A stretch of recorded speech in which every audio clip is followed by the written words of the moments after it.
सिंधुदुर्ग रत्नागिरी या डोंगरी भागामध्ये कम्युनिकेशनचा जो सातत्याने येत असणारा अडथळा, कोरोनाच्या पिरियडमध्ये सुरू झालेलं ऑनलाईन शिक्षण आणि ही त्या ऑनलाईन शिक्षण घेत असताना येणारी अडचण कनेक्टिव्हिटीची, ही सगळी लक्षात घेत असताना आम्ही सातत्याने सिंधुदुर्ग आणि रत्नागिरी हा पश्चिम घाटमाथ्याचे हे जे जिल्हे आहेत, ह्या जिल्ह्याला कनेक्टिव्हिटीमध्ये केंद्र सरकारच्या दूरसंचार विभागाकडून अधिकाधिक टॉवर्स मिळावेत आणि कनेक्टिव्हिटीमध्ये कनेक्टिव्हिटी चांगली दर्जेदार व्हावी की करणाऱ्या ह्या बुडबुड्याला मला उत्तर देण्याची आवश्यकता नाही आहे. नेहमीच सत्तेसाठी लाचारी करून भारतीय जनता पक्षाच्या वरिष्ठांची पायचाटे करणाऱ्या ह्या बेईमान लोकांनी आदित्यजी ठाकरेंना शहाणपणा शिकवण्याच्या भानगडीत पडू नये. त्यांनी असं म्हटलं की सिंधुदुर्ग हा बहाणा आहे. हो, पण त्यांनी उद्यापासून जरा वास काढत आमच्या 2 दिवसाच्या दौऱ्यामध्ये फिरावं, मग त्यांना कळेल आदित्य ठाकरे आणि कार्यकर्त्यांची गाठीभेटी कशा होतात. तुमच्यासारखं हायफाय नाही, पण एक ठीक आहे, मी फार किंमत देत नाही त्यांनी, कारण मला माहिती आहे भारतीय जनता पक्षाने शिवसेना उद्धव बाळासाहेब ठाकरे यांच्यावर आणि त्या पक्षावर भुंकण्यासाठी जे काही पाळीव प्राणी पाळलेले आहेत त्याच्यातले ते महाशय आहेत. भाजप सोबत ज्यावेळी शिवसेना त्याच्या वडिलांनी सुद्धा अजमेरच्या दर्ग्यात जाऊन दर्शन घेतलेलं आहे, मन्नत मागितलेली आहे. आणि हेच सुद्धा हे महाशय स्वतःला मोठे हिंदुत्ववादी समजतात. यांनी सुद्धा नांदगावच्या दर्ग्यामध्ये जाऊन अनेक वेळेला माथा टेकलेला आहे. त्यावेळेला तुमचं हिंदुत्व कुठे गेलं होतं? मतांसाठी लाचारी तुम्ही पत्करली तरी चालते, परंतु ज्यांनी आमच्याशी बेईमानी केली त्यांना धडा शिकवण्यासाठी उद्धवजी ठाकरे यांनी एखादं पाऊल उचललं तर पोटशूळ नितेश राणेच्या पोटात उठणार काय? याचं कारण असं आहे, बाडगाच अधिक कोडगा असतो. ह्या भारतीय जनता पक्षाने बाडग्या लोकांना पुढे केलेलं आहे म्हणून ते कोकलत आहेत. त्यामुळे त्यांच्या कोडगेपणाला फार आम्ही किंमत देत नाहीये. धन्यवाद. पश्चिम घाट पट्ट्यातील गावांना कनेक्टिव्हिटी मिळत असतानाच समुद्र किनारपट्टीवरचे सुद्धा जे गाव आहेत, खास करून मच्छीमार आहेत, त्या मच्छीमारांना सुद्धा मच्छीमारीसाठी त्यांच्या त्या अनुज्ञेय असलेल्या त्या परिसीमेमध्ये गेलेल्या मच्छीमारांना वेळी अवेळी कॉन्टॅक्ट करण्यासाठी त्यांच्या मोबाईलला रेंज मिळावी यासाठी किनारपट्टीवर सुद्धा तशाच पद्धतीने मोबाईल टॉवर्स उभे केले जावेत, ही मागणी सातत्याने आम्ही लावून धरली होती. अनेक वेळेला केंद्रीय दूरसंचार मंत्री महोदयांबरोबर आम्ही स्वतः बैठका केल्या होत्या. त्याचबरोबर मुंबईतील CGM जे आहेत त्या CGMच्या ऑफिसमध्ये सुद्धा वारंवार बैठक घेऊन अधिकाधिक संख्येने या जिल्ह्यामध्ये टॉवर्स यावेत ही मागणी आम्ही केली होती. माझ्या पहिल्या टर्ममध्ये सुद्धा अनेक टॉवर्स मंजूर करून आणले. जवळजवळ 84 टॉवरची त्यावेळेला लिस्ट होती आणि 104 टॉवर्सची लिस्ट होती. त्यानंतर काही 2Gचे टॉवर्स होते, काही 3Gचे टॉवर्स होते, पण आता जवळजवळ 5G पर्यंत आपण गेलेलो आहोत. पण तरी सुद्धा देशामध्ये 4Gचे तरी टॉवर्स यावेत अशी मागणी माझ्यासहित देशातल्या अनेक खासदारांनी संसदेमध्ये अनेक वेळा झालेल्या चर्चेच्या अनुषंगाने, प्रश्नोत्तराच्या तासाच्या अनुषंगाने आम्ही सभागृहामध्ये केली होती. माझ्यासहित देशातल्या अनेक ग्रामीण भागातील संसद सदस्यांनी दूरसंचारच्या संदर्भात ही मागणी सातत्याने आम्ही करत असताना ह्याची दखल सुद्धा गांभीर्याने देशाच्या अर्थमंत्री महोदयांनी घेतली, पंतप्रधान महोदयांनी घेतली आणि प्रथमच या खात्याला जवळजवळ 25,000 कोटीची तरतूद मागच्या अनेक वर्षानंतर प्रथमच केली. जवळजवळ 7 ते 8 वर्षानंतर 25,000 कोटी रुपयाची इतकी मोठी तरतूद केली आणि त्यामुळे आज ह्या दूरसंचारच्या यंत्रणेमध्ये थोडी सुधारणा होत चाललेली आहे. एकीकडे 25,000 कोटी रुपयाची तरतूद केली, एकीकडे जवळजवळ नाही म्हटलं तरी 24,000 पेक्षा जास्त टॉवर्स नवीन 4Gचे मंजूर केले आणि दुसरीकडे त्यांच्या अस्तित्वात असलेल्या कर्मचारी त्यांना VRS लावली आणि ती VRS सुद्धा एवढ्या हायर रेंजची लावली की जवळजवळ 92% कर्मचाऱ्यांनी VRS घेऊन मोकळे झाले. आता फक्त BSNL हा 8% कर्मचाऱ्यांच्या क्रयशक्तीवर आणि थोडंसं कॉन्ट्रॅक्च्युअल वर्कर्सवर ह्या BSNLचा डोलारा चाललेला आहे. अर्थात हे सगळे आम्ही वारंवार सभागृहामध्ये ही बाजू मांडत असतो, संबंधित मंत्री महोदयांकडे ही बाजू मांडत असतो, पंतप्रधानांच्या निदर्शनास ही बाजू आम्ही आणत असतो. परंतु तरी सुद्धा एक पहिला टप्पा म्हणून समाधानाची गोष्ट की जवळजवळ देशातल्या 24,000 पेक्षा जास्त टॉवर्सला मंजुरी देत असताना आपल्या जिल्ह्यामध्ये जवळजवळ 156 नवीन 4Gचे टॉवर्स हे मंजूर झाले आणि पूर्वीचे जे टॉवर्स होते त्या टॉवर्सच्या 34 टॉवरचं अपग्रेडेशन करण्यात आलं, म्हणजे करण्याचं प्रस्तावित आहे. 2G 3Gचे होते जे टॉवर्स त्याच्यापैकी 34 टॉवर्सवर 4Gची इक्विपमेंट बसेल आणि 156 नवीन टॉवर्स हे आता सुरू करायला म्हणजे त्यांची टेंडर प्रोसिजर वगैरे कंप्लीट झाली आणि प्रत्यक्ष कामाला सुरुवात सुद्धा झाली. 156 पैकी जवळ 12 ते 14 ठिकाणी प्रत्यक्ष काम सुरू पण झालं. पण आपल्याला सगळीकडे ज्या ज्या ठिकाणी या टेंडरची म्हणजे ज्या ज्या ठिकाणी 4Gचे टेंडर होणार आहेत आणि ज्यांची टेंडर प्रक्रिया पूर्ण झालेली आहे ह्याची लिस्ट आम्ही तुमच्याकडे देत आहोतच.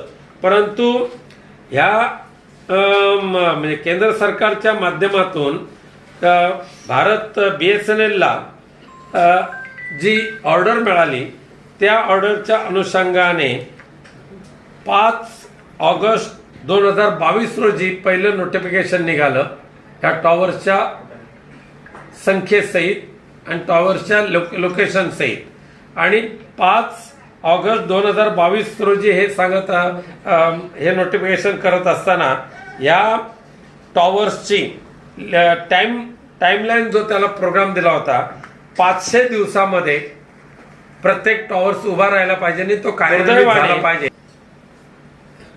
हे टॉवर्स उभे करण्याचे ठेकेदारी देशामध्ये फक्त 3 किंवा 4 कॉन्ट्रॅक्टरना दिली गेली अख्ख्या देशामध्ये.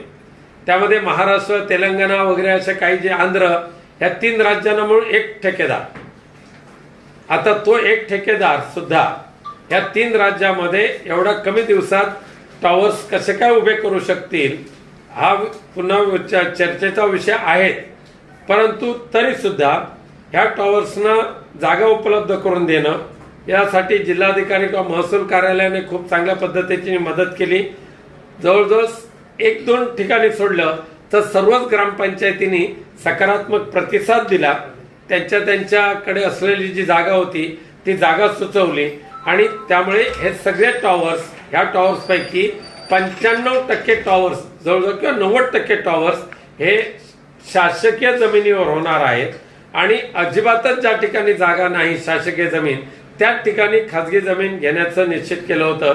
परंतु या जिल्ह्यातल्या जिल्हाधिकारी म्हणा किंवा जिल्हा प्रशासनाचे प्रांत अधिकारी किंवा तहसीलदार, BDO आणि ग्रामपंचायत ह्या सर्व ग्रामपंचायतीचे आणि महसूल खात्याच्या जिल्हाधिकाऱ्यांसहित महसूल खात्याच्या अधिकाऱ्यांचे मी आभार मानतो की लवकरात लवकर त्यांनी जागा उपलब्ध करायला म्हणजे थोडा वेळ खूप गेला त्याच्यामध्ये.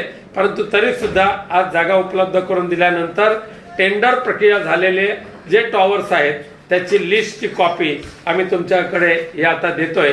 त्याचबरोबर जो GR झाला होता त्याची सुद्धा कॉपी या ठिकाणी आपल्याला देतोय.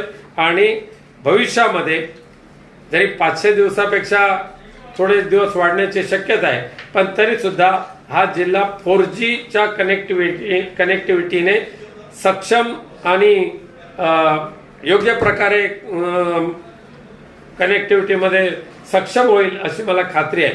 या व्यतिरिक्त काही गावातल्या लोकांची जी मागणी आहे त्याप्रमाणे अजून नवीन 16 गावांमध्ये हे BSNL टॉवर्स व्हावेत अशी सुद्धा मी मागणी केलेली आहे. त्याची लिस्ट मी तुम्हाला पाठवून देतो. पण त्यामुळे ते 16 गाव सुद्धा मंजूर होतील. त्यामुळे भविष्यामध्ये 156 अधिक 16 172 नवीन टॉवर्स येत्या काही महिन्यामध्ये या जिल्ह्यामध्ये तयार होतील आणि या जी सर्वात मोठी अडचण आहे की पश्चिम घाट पट्ट्यातील गावांची, डोंगरी भागातल्या गावांची, किनारपट्टीतल्या गावांची, ह्या गावातल्या लोकांची गैरसोय लवकर दूर होईल अशी मला खात्री आहे. परवाच्या दिवशी मी मालवणला गेलो होतो. नौदल दिनाच्या निमित्ताने आदरणीय पंतप्रधान सिंधुदुर्ग जिल्ह्यामध्ये येत असतील त्याबद्दल आम्हाला आनंद आहेच. मी आणि आमदार वैभव नाईक, त्याचबरोबर इथे बसलेले सुद्धा काही निमंत्रित, सर्व पक्ष निमंत्रित सुद्धा त्या कार्यक्रमाला बोलवलेले आहेत. पण या नौदल दिनाच्या निमित्ताने आम्ही 2 मागण्या केल्या होत्या. एक तर छत्रपती शिवाजी महाराजांचा पुतळा एक पद्मगड किंवा धोंतारा दगड या ठिकाणी करावा. पण ठीक आहे, त्याने तो आता राजकोटमध्ये करतायत. पण त्याचबरोबर सिंधुदुर्ग किल्ल्याची पूर्णपणे डागडुजी करावी आणि छत्रपती शिवाजी महाराजांचं एकमेव असलेलं मंदिर जे सिंधुदुर्ग किल्ल्यावर आहे, ज्या मंदिराचं नूतनीकरण करण्यासाठी आता आमदार वैभव नाईक यांनी खूप प्रयत्न केलेले आहेत, नूतनीकरण झालेलं आहे, तर त्या मंदिरातील छत्रपती शिवाजी महाराजांची जी प्रतिमा आहे ही प्रतिमा सुवर्णमंडित करावी, ही दुसरी मागणी. आणि तिसरी महत्वाची मागणी जी मी केली होती आदरणीय पंतप्रधान नरेंद्र मोदी साहेबांकडे आणि त्याचबरोबर नौदल प्रमुखांकडे, की छत्रपती शिवाजी महाराजांनी जे नौदल प्रथम स्थापन केलं त्या नौदलाचं स्थापन करण्यामध्ये आपल्या जिल्ह्यातलं भूमिपुत्र मायनाक भंडारी यांचं खूप मोठं योगदान आहे. आणि त्या मायनाक भंडारींचं स्मारक या निमित्ताने तुम्ही उभं करा. ह्या 3 मागण्या मी आदरणीय पंतप्रधान महोदयांकडे आणि नौदल प्रमुखांकडे केलं होतं. पण एक छत्रपती शिवाजी महाराजांचा पुतळा बनवतायत त्याबद्दल आम्ही त्यांचे आभार मानलेले आहेत. पण मायनाक भंडारींचं स्मारक सुद्धा ह्या जिल्ह्याच्या दृष्टीने आणि ह्या जिल्ह्यातील छत्रपती शिवाजी महाराजांच्या त्या सैन्य दलामध्ये, आर्मर दलामध्ये एवढं त्यावेळेला सुद्धा 400 वर्षापूर्वी एवढं प्रतिष्ठ यश असे जाणकार मंडळी ह्या जिल्ह्यामध्ये होती. आणि त्या दृष्टिकोनातून मायनाक भंडारींचं स्मारक उभं करावा ही मागणी सुद्धा आम्ही लावून धरणार आहोत. अर्थात पंतप्रधान, मुख्यमंत्री यायचं म्हटलं की वारेमाप पैशाची उधळपट्टी होते हे काय सांगायला नको आहे. कालच मला माहिती मिळाली, आपलं सरकार जे ज्यावेळेला कुडाळा झालं त्या आपल्या सरकारला केवळ एसटी वर 84 लाख रुपये खर्च झालेला आहे. एसटी वर 84 लाख रुपये खर्च एवढा सिंधुदुर्ग जिल्ह्यामध्ये झालेला आहे. तसंच पंतप्रधान येत असताना ज्या पद्धतीने तारकर्ली जाणारा रस्ता, रेस्ट हाऊसकडच्या बाजूला जाणारा रस्ता, या रस्त्यांची जी कामं केलेली आहेत, अत्यंत चुना लावतो अशी जी म्हण आहे, ते चुना लावण्याचा किंवा थक्कमपट्टी करण्याचा प्रयत्न केलेला आहे. आणि ज्या ठेकेदारांनी केलेलं आहे ते ठेकेदार सुद्धा इथल्या राजकीय पक्षांचेच कार्यकर्ते आहेत, त्यांचे आश्रयदाते आहेत. तसंच ग्रामीण रुग्णालयामध्ये जी रंगरंगटी केलेली आहे, पूर्वी आम्ही गरिबीमध्ये आमच्या गणपतीच्या अगोदर भिंतींना रेवा लावायचो डोंगरातला जाऊन, तो रेवा तरी बरा 1 वर्ष टिकायचा. पण आता ग्रामीण रुग्णालयामध्ये जो रंग लावलेला आहे, कोणी जाऊन बघितला तर तो रंग आत्ताच निघून गेलेला आहे. त्यामुळे पंतप्रधानांच्या नावावर पैशाची उधळपट्टी करणारे जे ठेकेदार आहेत त्याची जबाबदारी या इथल्या राजकीय पक्षांनी घेण्याची आवश्यकता आहे, भाजपानेच घेण्याची आवश्यकता आहे. कारण ते भाजपाचेच ठेकेदार आहेत, त्यांचेच कार्यकर्ते आहेत. पंतप्रधान हे देशाचे येणार आहेत, पण देशाच्या पंतप्रधानांच्या नावावर जर भारतीय जनता पक्षाचे ठेकेदार जर अशी लूट करत असतील तर त्या पंतप्रधानांच्या नावाला काळीमा फासणारं ते कृत्य असेल. आणि याची तक्रार मी माननीय पंतप्रधान महोदयांकडे करणारच आहे. मच्छीमारांना त्याचा खूप मोठा फटका बसणार आहे. पारंपरिक मच्छीमार जे आहेत, 9 वाराच्या आतमध्ये मच्छीमारी करणारे, त्यांना खूप मोठा फटका बसणार आहे. आणि त्या अनुषंगाने मी सुद्धा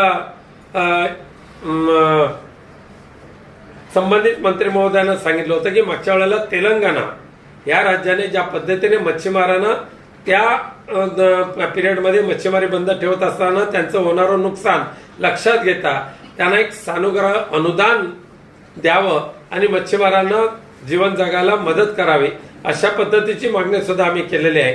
परंतु नेहमीप्रमाणे दुर्लक्ष झालेलं आहे. हा दुर्लक्ष होणं योग्य नाही. उद्या कोकण दौऱ्यावर आदित्य ठाकरे येत आहेत. दौरा कसा होतो?